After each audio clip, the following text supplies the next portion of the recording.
በዛሬው ቪዲዮ ከፍተኛ የሆነ እይታ ወይም ቪው የምናገኝባቸውን ሀገራቶችና በእይታ ደረጃ ደግሞ ከፍተኛ የሆነ ክፍያ ልናገኝባቸው የምንችለውን ሀገራቶች እንዲሁም በተጨማሪ ምን አይነት ኮንተንቶችን ብንሰራ ከፍተኛ የሆነ ክፍያ ይከፈለናል የሚሉትን በዛሬው ቪዲዮ እናያለን።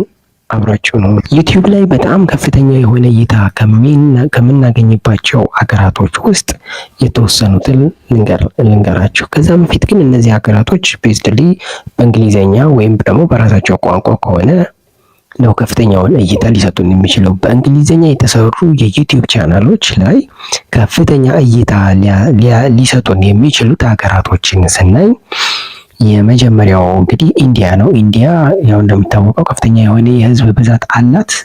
ስለዚህ ከፍተኛውን የሆነ ዩቲዩብ ላይ ከፍተኛውን የሆነ እይታ እንድናገኝ ከሚረዱን ሀገራቶች ውስጥ አንዷ ኢንዲያ ናት ማለት ነው። ሁለተኛው ኢንዶኔዥያ ናት። ሶስተኛው ብራዚል፣ አራተኛ ፊሊፒን፣ አምስተኛ ናይጄሪያ እና ስድስተኛ የኛው ሀገር ኢትዮጵያ ናት ማለት ነው። እነዚህ ሀገራቶች ከፍተኛውን የሆነ ቪው የምናገኝባቸው ሀገራቶች ናቸው። ነገር ግን በጣም ዝቅተኛውን የሆነ ክፍያ ዩቲዩብ ላይ ልናገኝባቸው የምንችሉ ሀገራቶች ደግሞ እነዚህ ናቸው።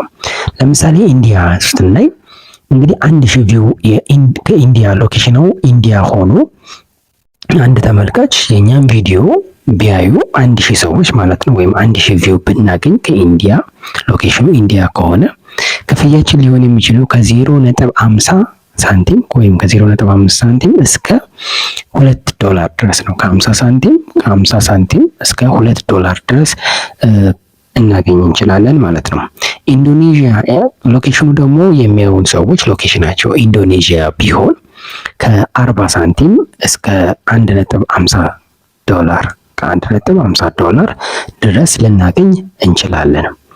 ብራዚል ቢሆን ሎኬሽናቸው አሁን ቪዲዮአችንን የሚያዩ ሰዎች ብራዚል ቢሆኑና 1000 ሰዎች ቢያዩን በ1000 ቪው ከ60 ሳንቲም እስከ $2.50 ወይ $2.5 ማለት ነው።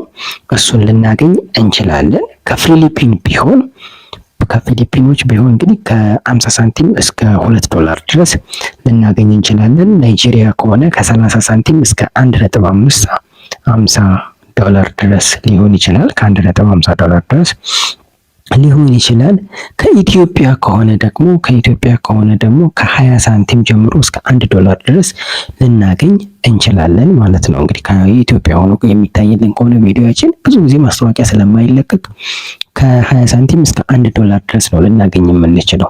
ይህም ሬር ነው ማገኘው ማለት ነው። በጣም ማስታወቂያዎች የሚለቀቅ እንትናቸው በጣም አናሳ ስለሆነ በጣም ሎው ሲፒኤም ነው ያለው ማለት ነው። እንግዲህ እነዚህ ቶፕ የሚባሉት እነማን ናቸው? ከፍተኛ የሆነ ክፍያ ልናገኝባቸው የምንችለው አገራቶች እነማን ናቸው የሚለውን እስቲ እንግዲህ ከ1000 ቪው ፐር 1000 ቪው ነው እንግዲህ እያወራን ያለ ነው። ስለዚህ ፐር 1000 ቪው ሀይ የሆነ ሲፒኤም ያላቸው አገራቶች የመጀመሪያውን ደረጃ እንግዲህ ከያዙት ሀገራቶች ቶፕ የሚባሉት የመጀመሪያ እንግዲህ ዩኤስኤን ብናይ ከ$5 እስከ $50 ድረስ አድቨርታይዘሮች ይከፍላሉ። ከ$5 እስከ $50 ድረስ ከ5 እስከ 50 ነው። እንግዲህ ከኢትዮጵያ ጋር ያለው ልዩነት በደንብ ካናዳን ነው ያዘን። በሁለተኛ ካናዳን ስናይ ከ$4 እስከ $20 ድረስ የመክፈል አቅም አላቸው ማለት ነው። እንግዲህ ከእይታችን የሚያዩ ሰዎች 1000 ሰዎቹ 1000 ቪውዎች ከካናዳ ቢሆኑ እንግዲህ አስቡ ከ$4 እስከ $20 በአንድ ቪዲዮ ማግኘት ፕሮባብሊ ይኖረናል ማለት ነው። ከዩኬ ቢሆን ዩናይትድ ኪንግደም ወይም ኢንግላንድ ቢሆን ማለት ነው ከ$4 እስከ $25 ድረስ የማግኘት አድቫንቴጅ አለን ማለት ነው። የማግኘት ቻንስ ይኖረናል ማለት ነው። ከ$4 እስከ $25 የማግኘት ቻንስ ይኖረናል። የሚያዩን ሰዎች ኖርማሊ የሚያዩን ሰዎች ከየት ከሆኑ ከኢንግላንድ ከዩኬ ከሆኑ ማለት ነው። ከአውስትራሊያ ከሆኑ ደግሞ ከ$5 እስከ $20፣ ከጀርመን ከሆኑ ደግሞ ከ$4 እስከ $15፣ ከኖርዌይ ከሆኑ ደግሞ ከ$5 እስከ $18 ድረስ የማግኘት ቻንስ ይኖረናል ማለት ነው። እነዚህ እንግዲህ ሀይ የሆነ ሲፒኤም ያላቸው አገራቶች ናቸው። በአንድ ሺህ ቪው ይህን ያክል ዶላሮችን ልናገኝ እንችላለን። እንግዲህ ከአሜሪካ ከሆነ አስቡ ከ5 እስከ 50 ዶላር ድረስ የምናገኝበት አድቫንቴጆች ይኖራሉ ማለት ነው። እንግዲህ እዚህ ጋር ስናይ ከፍተኛ የሆነው እንግዲህ አሜሪካ ነው።